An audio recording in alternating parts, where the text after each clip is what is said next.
Just sit down, wanderer, and listen to the echoes from the past. Stories older than empires, older than kings, threads of destiny spun in shadows and in light.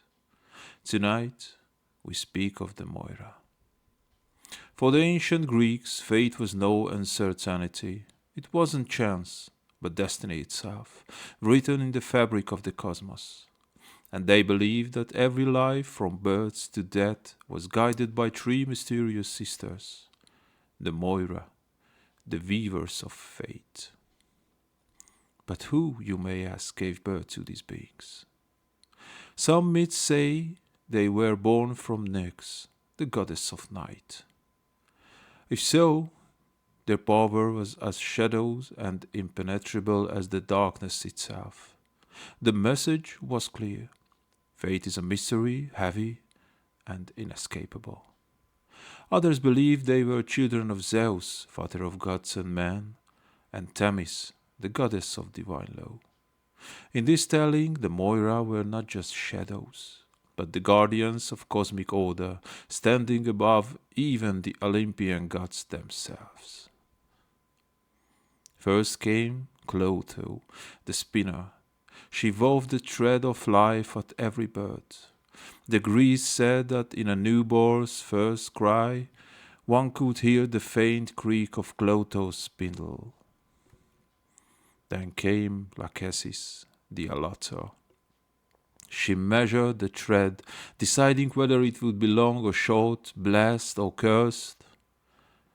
People prayed to her, begged her for mercy, but Lachesis was deaf to prayer. Her measure was final. And last came Atropos, the inevitable.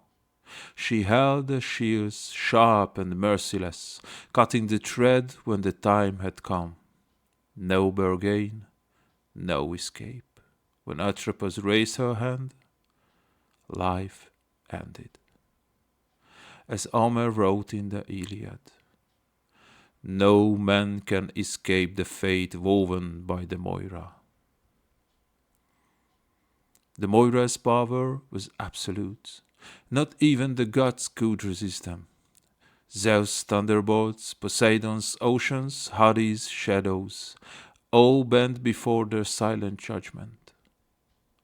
They decided how long a king would rule, how far a hero could walk, and when even the mightiest would fall. Even Heracles, who slew lions, conquered hydras, and walked the gates of the underworld itself, couldn't escape his fate. The Moira had woven his end long before his birth. The Romans called them the Parcae, the same three figures, the same unyielding law: spin, measure, cut. Through the Middle Ages they merged with other goddesses of fate, and under Christianity the role was cloaked by the providence of God. But in folk tales and whispers they never disappeared. Even today in old stories one finds the imagine of the spinning woman, secretly guiding the threads of life. The Moira didn't die. They didn't vanish. They live beyond time, waiting, always watching their hands upon the threads of all who breathe. It is not their story that ends, but our threads, one by one. And every thread is gathered into their hands. The story of the Moira reminds us. Life is both a gift and a mortuary. The thread is given to us, but the weaving is ours. And so, wanderer, the tale fades, yet the echo remains, until we meet again in the library of echoes.